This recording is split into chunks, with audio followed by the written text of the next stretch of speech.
Hello guys, welcome to the house for entertainment. आज मैं आपके लिए लेके आया हूँ वांडा विजन के एपिसोड 7 का एक्सप्लेनेशन। तो चलिए ज़्यादा टाइम ना वेस्ट करते हुए चलते हैं वीडियो की तरफ। Intro please.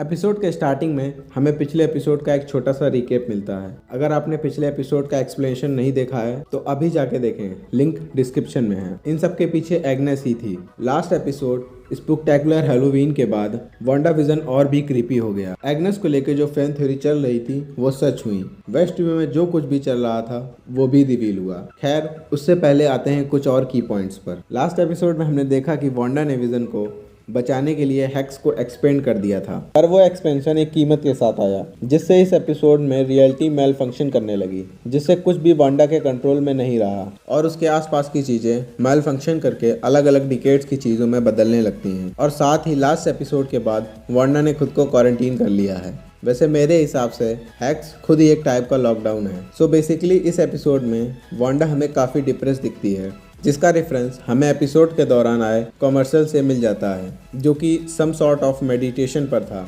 और साथ ही वो अकेले रहना चाहती थी, क्योंकि जब उसके बच्चे वांडा के पास अपनी प्रॉब्लम लेके आते हैं कि कैसे उनके गेम का रिमोट अलग अलग डिकेड के रिमोट में चेंज हो रहा है, तो वो उनकी हेल्प नहीं करती और बस रेस्ट करना चाहती है। साथ ही वांडा कैमरे को फेस करते हुए फोर्थ वॉल ब्रेक करके हम व्यूवर्स को बताती है कि वो कैसा फील कर रही है, किसी मॉक्यूमेंट्री की तरह। मीनवाइल हेक्स के बाहर हेवर्ड को हम कुछ लॉन्च करने की तैयारी का ऑर्डर देते हुए देखते हैं। इधर हेक्स के अंदर हम विजन को देखते हैं, जो वेस्ट व्यू के सर्कस के बीच उठता है, जहाँ वो डार्सी से मिलता है, जो सिटकॉम में आके सब भूल गई है, जिसे विजन फ्री करता है। और वो दोनों वहाँ से वैन लेके विजन के घर की तरफ जाने लगते हैं। रास्ते में डार्सी विजन को एवेंजर इन्फिनिटी वॉर के इवेंट्स बताती है, और ये भी कि वो कैसे 2 बार मरा था। पर विजन को कुछ भी याद नहीं है, लेकिन ये सब जान के उसे वांडा से सिंपैथी हो जाती है कि उसने कितना कुछ सहा है। वांडा के हिसाब से तो अभी कुछ वीक्स ही हुए हैं, लेकिन डार्सी को ये समझ नहीं आ रहा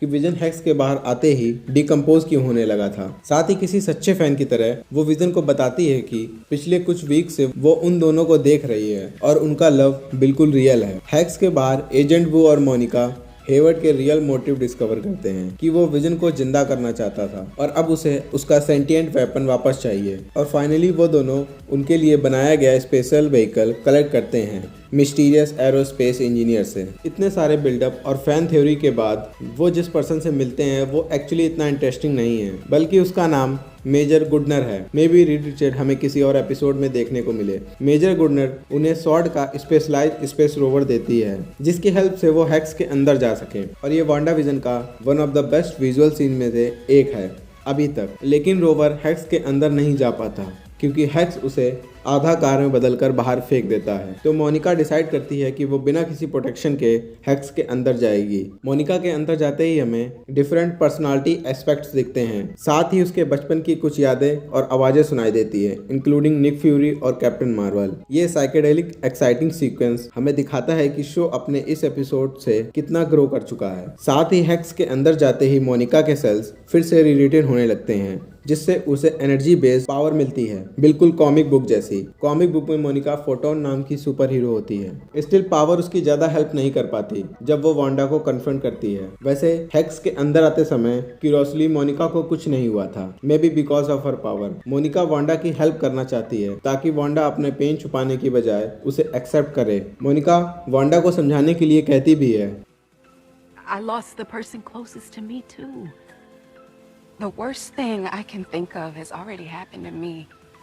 And I can't change it. I can't undo it. I can't control this pain anymore. And I don't think I want to. Because it's my truth. पर वांडा कुछ समझने की बजाय उस पर अटैक कर देती है। Once again we see Monica's power. ऐसा लगता है जैसे वांडा उसको ध्यान से सुन ही रही थी, तभी अचानक एग्नेस आती है और पूरा मोमेंट खराब कर देती है। एग्नेस वांडा को अपने घर ले जाती है, पर यहाँ तो बस अभी ट्रबल शुरू ही हुआ है। एग्नेस के घर में वांडा को कुछ स्ट्रेंज वाइब्स आते हैं और उसके दोनों बच्चे भी मिसिंग हैं। एग्नेस बताती है कि शायद वो बेसमेंट में खेल रहे होंगे। वांडा के बेसमेंट में जाते ही बेसमेंट काफी ओल्ड टाइमी और जितना एक्सपेक्ट किया था उससे ज्यादा क्रीपी है। साथ ही वो howling wind, creepy tree root और एक स्पेल बुक भी रखी है। ये सब देख के हम समझ जाते हैं कि एग्नेस कोई पुरानी नेबर नहीं है। जी हाँ, वो वही कैरेक्टर है जिस पर फैंस काफी टाइम से थ्योरी बना रहे थे। एग्नेस वांडा से कहती भी है, Wanda, Wanda.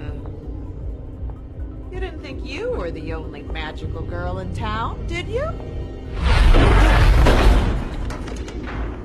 और अपना पर्पल कलर का मैजिक वांडा के ऊपर यूज करती है। वाओ, अब हर मैजिकल पर्सन को उसका खुद का कलर मिलेगा। एग्नेस खुद का थीम सॉन्ग चलाने से पहले वांडा से कहती है, The name's Agatha Harkness. Lovely to finally meet you, dear. Pulling every evil string. It's been Agatha all along.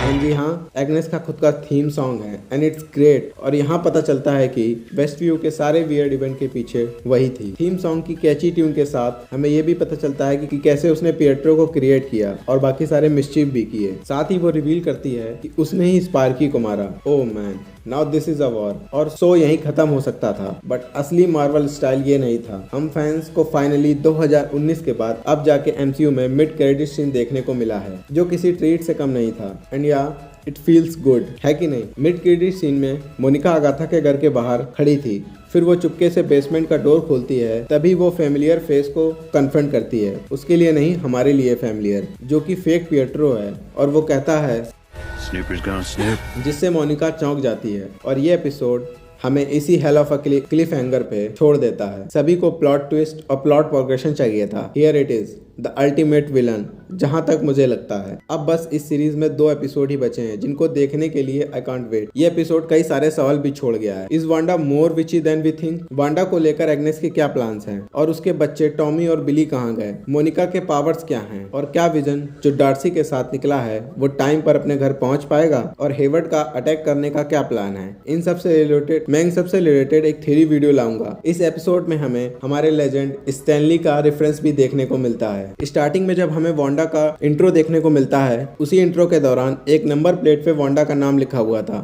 जिसके ऊपर एक नंबर लिखा था 12, 28, 22। अगर आपको नहीं पता तो बता दूं, 28 दिसंबर 1922 ये स्टैनली का जन्मदिन है। ये काफी अच्छा रेफरेंस था हमारे लेजेंड स्टैनली का, जो काफी लोगों ने मिस कर दिया। अगर वीडियो अच्छी लगी हो तो वीडियो को लाइक कर दें और चैनल को सब्सक्राइब कर दें। मिलते हैं अगली वीडियो में, जो कि होगी एलिस इन बॉर्डरलैंड सीरीज का सेकंड पार्ट। तब तक के लिए बाय बाय।